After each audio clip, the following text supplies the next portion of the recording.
तो दोस्तों आज मैं एक्सप्लेन करने वाला हूँ डिज्नी प्लस हॉटस्टार पर आई एक बहुत ही बढ़िया मिस्ट्री एक्शन थ्रिलर मूवी को, जिसका नाम है भीमा। मूवी के अंदर परशुराम जी का, शिव जी का और एक मिस्टीरियस मंदिर है जो कि काफी बेहतरीन कहानी बुनता है। आपको देखने में काफी इंटरेस्टिंग लगेगा, मजा आएगा। ये एक ऐसा सीक्रेट मंदिर है जिसके आसपास किसी की भी मौत होती है तो वहां पर वो शिव जी से रिक्वेस्ट करके अपनी आत्मा को किसी के अंदर डाल सकता है, अपना काम पूरा कर सकता है, अधूरी इच्छा पूरी कर सकता है, लेकिन वो वैलिड होनी चाहिए। तो क्या है इस मंदिर का राज, क्या होने वाला है इस जगह पर, तो इसको जानेंगे हम आज की वीडियो के अंदर। तो चलिए अब बिना किसी देरी के चलते हैं सीधा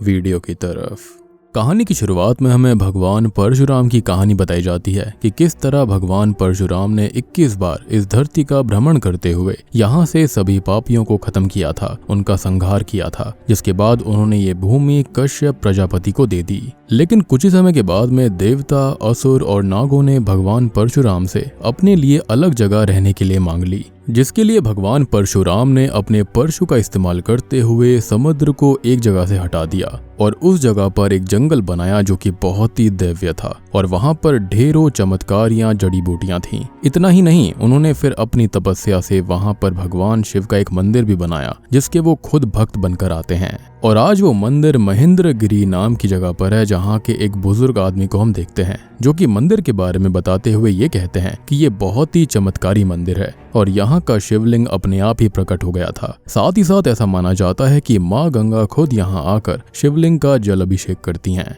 अब यहाँ पर जब किसी की भी जान जाती है तब उसकी आत्मा यहाँ पर 10 दिनों तक भटकती रहती है, जिस दौरान भगवान शिव से प्रार्थना करके वो आत्मा अपने परिवार के किसी भी शख्स के शरीर में प्रवेश कर सकती है और अपने मरने से पहले की अधूरी इच्छा को पूरा भी कर सकती है। जिसका उदाहरण देते हुए वो बुजुर्ग बताते हैं कि करीब 50 साल पहले एक आदमी की मौत के बाद उसके बेटे ने भगवान शिव से प्रार्थना करके अपने पिता की आत्मा को अपने शरीर में बुला लिया, जिसके बाद ये पता चलता है कि असल में उसके मामा ने ही उसके पिता को जहर देकर मरवाया था। जब ये चीज वहाँ के बड़े अधिकारी देखते हैं तो वो उस मंदिर को हमेशा के लिए बंद करवा देते हैं, क्योंकि उनको लगता था कि ये चीज बेकार थी। लेकिन तब भी वहाँ पर लोग आकर पूजा करने लग जाते हैं और मंदिर के बाहर से ही पूजा करके लौट भी जाते थे। अब आगे हमको पता चलता है कि इस वक्त महेंद्रगिरी पर भवानी नाम के एक गैंगस्टर का राज चलता है जो कि अपने इल्लीगल कामों का साम्राज्य यहाँ पर फैला चुका है। अब उन्हीं में से एक क्राइम के बारे में हमको बताया जाता है कि महेंद्रगिरी से रोज 2 पेट्रोल टैंकर्स बाहर जाते हैं, लेकिन भवानी उन 2 टैंकर्स के साथ अपना भी एक टैंकर भिजवाया करता था, जबकि चेक पोस्ट पर सिर्फ 2 टैंकर्स का ही परमिट है।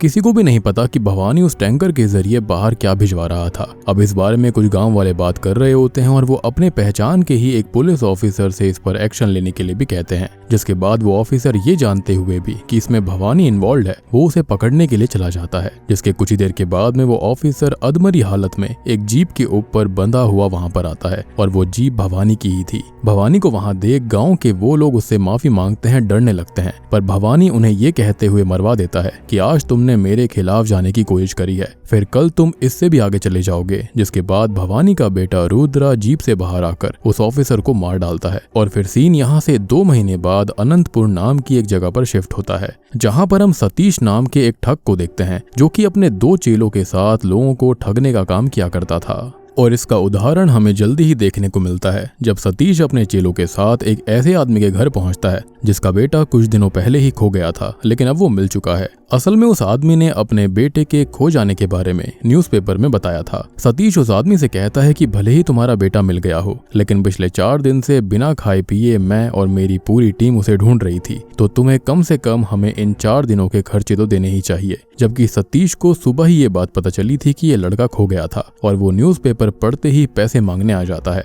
जिसके बाद उसे वहां पर पैसे भी मिल जाते हैं। लेकिन जिस आदमी ने ये खबर पेपर के अंदर पब्लिश करवाई थी वो अगले दिन न्यूज़पेपर में ये भी पब्लिश करवा देता है कि मेरा बेटा मिल चुका है और प्लीज कोई उसे अब ना ढूंढे। खैर तभी सतीश की नजर टीवी पर चल रही न्यूज पर जाती है जहां पर महेंद्रगिरी से अनंतपुर आ रही एक बस का एक्सीडेंट हो गया था और उसमें ढेरों लोगों की जान चली गई, जिसके लिए वहां के मंत्री जी सभी खत्म हुए लोगों के परिवार वालों को 10 लाख रुपए दे रहे थे। अब इन पैसों के बारे में सुनते ही सतीश अपने चेलों के साथ वहां पहुंच जाता है और देखता है कि वहां पर 2 ऐसी लाशें थी जिनके परिवार वाले वहां पर नहीं आए थे। और अपना दिमाग लगाते हुए सतीश उनमें से एक लाश को अपना भाई बताता है और बड़ी चालाकी से मंत्री से 10 लाख ले लेता है। जिसके बाद हम देखते हैं कि रात में ये ठग एक जगह बैठकर दारू पी रहे होते हैं और ये उस लाश को भी जला देते हैं जिसे उसने अपना भाई बताया था या फिर अपना परिवार वाला बताया था। तभी सतीश उस लाश की तरफ देखकर ऐसा कहता है कि अगर मुझे पता होता कि तुम्हारी कोई आखिरी इच्छा थी तो मैं उसे जरूर पूरा करता। जिसके बाद वो ये देखता है कि जहाँ पर उसने लाश जलाई थी उसकी जो अग्नि होती है उससे कुछ बाहर आ रहा होता है और फिर सीन यहाँ से 1 महीने पहले शिफ्ट हो जाता है, जहाँ पर हम महेंद्रगिरी में भीमा नाम के एक नए पुलिस ऑफिसर की पोस्टिंग होते हुए देख पाते हैं, जो कि उसी ऑफिसर के रिप्लेसमेंट में आया था जिसको भवानी ने मार डाला था। साथ ही में ही भीमा ने खुद भी भवानी के क्राइम्स के बारे में बहुत सुना था, इसलिए उसने अपने सीनियर से रिक्वेस्ट करके महेंद्रगिरी में ही अपनी पोस्टिंग ले ली। जहां पर महेंद्रगिरी में आते ही भीमा सबसे पहले भवानी के घर जाता है और उसके लोगों को पीटते हुए वो भवानी को धमकाता है कि मैं 1 महीने तक तुझे अरेस्ट नहीं करूंगा क्योंकि मैं अपना ट्रांसफर इतनी जल्दी नहीं करवाना चाहता, लेकिन 1 महीना खत्म होते ही मैं तुझे जेल में डाल दूंगा। जिसको सुनकर भवानी की भी बोलती बंद हो जाती है। अब आगे भीमा महेंद्रगिरी में एक नया रूल लाता है जिसके हिसाब से अगर किसी का कुछ चोरी हो चुका है तो वो पुलिस स्टेशन आकर उस सामान के जितने पैसे होते हैं वो लेकर जा सकता था। जिसके बाद एक आदमी जिसका पर्स चोरी हो गया था वो पुलिस स्टेशन आता है और बताता है कि मेरे पर्स में करीबन 10,000 रुपए थे और वो चोरी हुआ है। जिसको सुनकर भीमा अपने अंदर काम कर रहे सभी ऑफिसर से पैसे लेकर उसे 10,500 रुपए देता है और 500 रुपए उसके पर्स के नुकसान के बदले थे। और भीमा ने ऑफिसर से पैसे इसलिए लिए थे ताकि वो ये जान पाए कि पर्स को ढूंढने का काम पुलिस का है और पर्स ना मिलने पर या फिर कोई भी चीज का नुकसान होगा, चोरी होगी, तो उल्टा नुकसान उनका ही होने वाला था। जिसके बाद कुछ ही देर में ऑफिसर्स उस पर्स के साथ बाकी लोगों के चुराई हुई चीजों को भी ढूंढ कर लेकर आते हैं, जिससे कि वहाँ के सभी लोग जो होते हैं वो भीमा को बहुत ही ज्यादा पसंद करने लगते हैं। एटलीस्ट कोई तो ईमानदार और दबंग पुलिस ऑफिसर वहाँ आ गया था।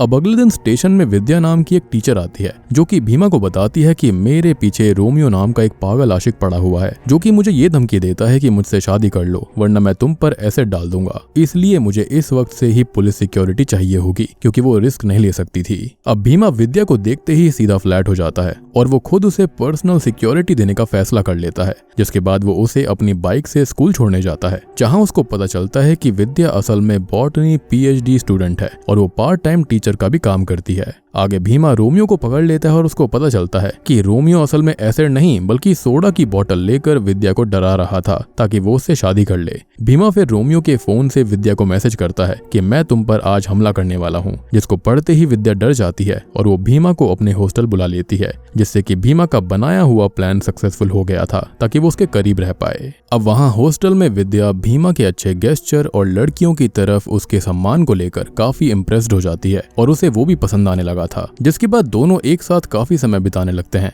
और एक दूसरे से कह देते हैं कि वो एक दूसरे से प्यार करते हैं। उसी दौरान हम महेंद्रगिरी के एक बड़े आयुर्वेदिक गुरु रविंद्र वर्मा के बारे में जान पाते हैं, जिनके यहाँ विद्या जाया करती थी और वो उन्हें अपने पिता जैसा माना करती। हम आगे ये नोटिस करते हैं कि रविंद्र के पास एक ऐसा दुर्लभ पौधा है जिसके अंदर किसी मरे हुए इंसान तक को जीवित करने की शक्ति थी और कहीं ये संजीवनी बूटी तो नहीं थी। खैर अब एक दिन जब भीमा अपनी बाइक से कहीं जा रहा होता है तब वो गांव के उसी शिव मंदिर के आगे रुक जाता है जिसे 50 सालों से बंद कर रखा गया था। अब उसी वक्त वहां बैठा हुआ एक अघोरी भीमा के पास आता है और उसके सर पर हाथ रखकर ये कहता है कि मुझे तुम्हारा ही इंतजार था। अब आगे उस रात भीमा के चेक पोस्ट पर होने की वजह से भवानी का वो टैंकर चेक पोस्ट पार नहीं कर पाता, जिसके कुछ ही देर के बाद में एक खबर आती है कि एक टैंकर का बीच रास्ते में ही एक्सीडेंट हो गया है जो कि वही भवानी वाला टैंकर होता है। और भीमा जब ऑफिसर्स के साथ उस टैंकर के पास जाता है और उसकी चेकिंग करवाता है तो उसे उस टैंकर के अंदर ढेरों छोटे छोटे बच्चे दिखाई देते हैं जिनकी भवानी ह्यूमन ट्रैफिकिंग करने की कोशिश कर रहा था,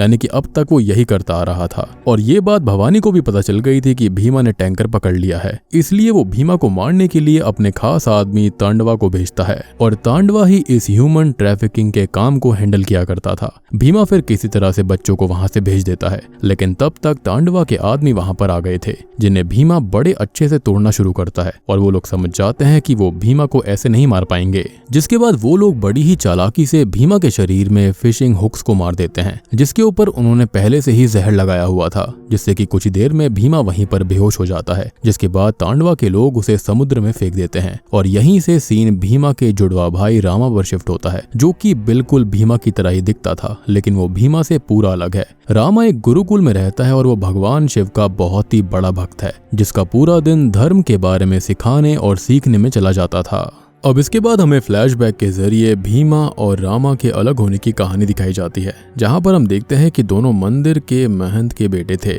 जहां पर रामा एक आज्ञाकारी बेटे जैसा था, वहीं भीमा की संगत थोड़ी सी खराब थी। अब एक दिन होता यह है कि हवलदार भीमा को झूला झूलते हुए देख लेता है और भीमा वहां से भाग जाता है, जिसके बाद वो हवलदार रामा को भीमा समझकर अरेस्ट कर लेता है। कुछ ही देर के बाद में भीमा के पिता भीमा को लेकर पुलिस स्टेशन आते हैं और उनको बताते हैं कि झूला भीमा खेल रहा था, ना कि रामा। तभी भीमा देखता है कि हवलदार ने रामा को मारा है, इसलिए वो उस वक्त गुस्से में हवलदार पर गन पॉइंट कर देता है। भीमा अपने छोटे भाई रामा से बहुत ही ज्यादा प्यार करता था, लेकिन रामा को भीमा बिल्कुल पसंद नहीं था। अब उस वक्त जब इनके पिता भीमा को हवलदार पर गन पॉइंट करते हुए देखते हैं तो उनसे रहा नहीं जाता और वो भीमा से कह देते हैं कि आज से तुम मेरे बेटे नहीं हो, मेरा सिर्फ एक ही बेटा है जिसका नाम रामा है, क्योंकि ऐसा बेटा इतना गुस्सैल और ऐसा करने वाला उसका बेटा नहीं हो सकता। जिसके बाद होता यह है कि उस स्टेशन के ही इंस्पेक्टर भीमा का ख्याल रखने लगते हैं, लेकिन रामा से अलग होकर भी भीमा का उसके लिए प्यार कम नहीं होता। अब प्रेजेंट टाइम में हम देखते हैं कि परी नाम की एक लड़की रामा से बहुत प्यार करती है और वो उससे शादी करना चाहती है, लेकिन रामा इतना भोला है कि वो ना तो परी को हाँ कहता है और ना ही ना बोलता है।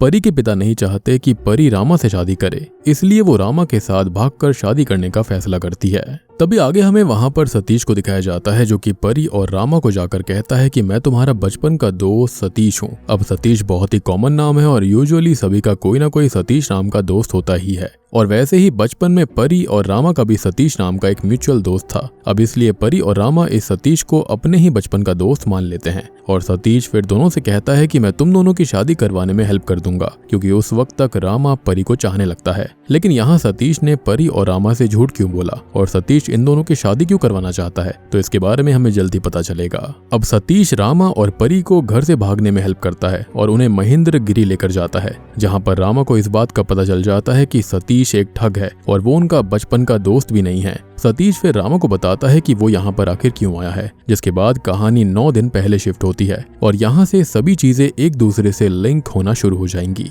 तो 9 दिन पहले हम देखते हैं कि भीमा को समुद्र में फेंकने के बाद उसे कुछ मछुआरों ने बचा लिया था, जिसके बाद भीमा फैसला करता है कि वो भवानी और उसके लोगों को नहीं छोड़ेगा, जिसके लिए वो सबसे पहले रुद्रा को मारता है और उसे एक जगह कैद कर देता है और उसका अगला शिकार भवानी और तांडवा होते हैं। पर तभी विद्या को इस बात का पता चलता है कि रविंद्र वैसा आदमी नहीं है जैसा वो उनको समझ रही थी। रविंद्र ने असल में भगवान शिव का वो मंदिर खुलवा लिया है और उसकी आड़ में वो छोटे छोटे बच्चों पर अपने दवाइयों के प्रयोग करता है। उसका मकसद संजीवनी बूटी बनाना है और इसी चीज में भवानी उसका साथ देता है। वो उसे किडनैप किए हुए छोटे बच्चे देता है। अब विद्या ये बात भीमा को बता देती है, जिसके बाद जब भीमा उस मंदिर में पहुंचता है तो वहां पर वो विद्या को घायल हालत में देखता है, जहां पर रविंद्र ने उसके सर पर एक जहरीला तीर रखा हुआ था और वो भीमा से कहता है कि अगर तुझे इन बच्चों को और विद्या को बचाना है तो तुझे अपनी जान देनी होगी, जिसके लिए भीमा मान जाता है और फिर भवानी के लोग भीमा को बुरी तरह से मारने लगते हैं, जिसके कुछ ही देर के बाद में भीमा अधमरा हो जाता है। लेकिन मरने से पहले वो रविंद्र से कहता है कि अगर तुमने मेरे मरने के बाद अपना वादा पूरा नहीं किया तो मैं वापस जरूर आऊंगा। पर विलन तो विलन ही रहता है। रविंद्र भीमा के सामने ही विद्या के सर में वो एरो डाल देता है, जिससे उसकी वहीं मौत हो जाती है और भीमा भी अगले पल मारा जाता है।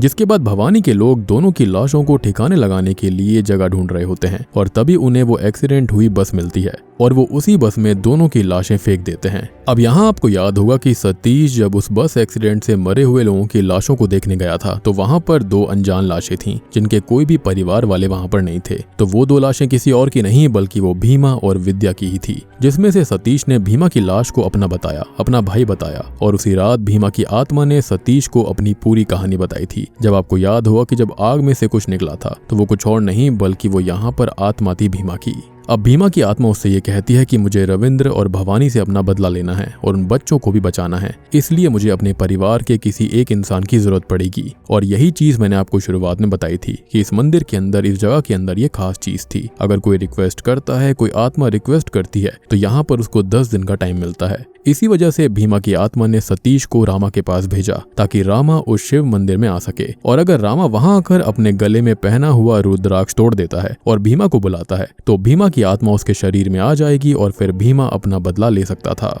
अब ये सभी बातें सतीश रामा को बताता है, लेकिन इससे पहले कि रामा कुछ करता, भवानी के लोग वहां आकर सभी लोगों को रविंद्र के कहने पर उसी मंदिर के अंदर लेकर जाते हैं, क्योंकि भवानी और रविंद्र को भी रामा को देखकर लगने लग गया था कि ये शायद से भीमा ही है। लेकिन जब रविंद्र सामने से रामा को देखता है तो वो समझ जाता है कि ये भीमा का जुड़वा भाई है। रविंद्र फिर रामा के सामने ही बच्चों पर प्रयोग करना शुरू कर देता है और रामा बस बेबस बैठा वहां पर कुछ नहीं कर पा रहा था। जिसके बाद परी उसे आकर कहती है कि तुम्हें भीमा को बुलाना ही पड़ेगा, तुम्हें अपने भाई को बुलाना होगा, वरना ये सब पापी सभी बच्चों को मार डालेंगे। अब रामा फिर जिंदगी में पहली बार भीमा को भाई कहकर बुलाता है और अपना रुद्राक्ष तोड़कर भीमा की आत्मा को आने के लिए कहता है। जिसके बाद भीमा की आत्मा रामा में आ जाती है और इससे रामा में ढेरों शक्तियां आ गई थी। रामा फिर एक एक करके सभी को मारते हुए रविंद्र तक पहुंच जाता है। लेकिन जैसे ही वो रविंद्र को मारने वाला होता है कि तभी वो अपने चारों तरफ एक सुरक्षा कवच बना लेता है, जिससे कि आत्मा उसके आर पार नहीं जा सकती थी। तभी हमको पता चलता है कि रविंद्र इन शक्तियों को पाने के लिए काला जादू भी किया करता था और उसका मकसद है कि वो भगवान बन जाए। लेकिन तभी मूवी का सबसे ज्यादा गूज बम्स देने वाला सीन आता है,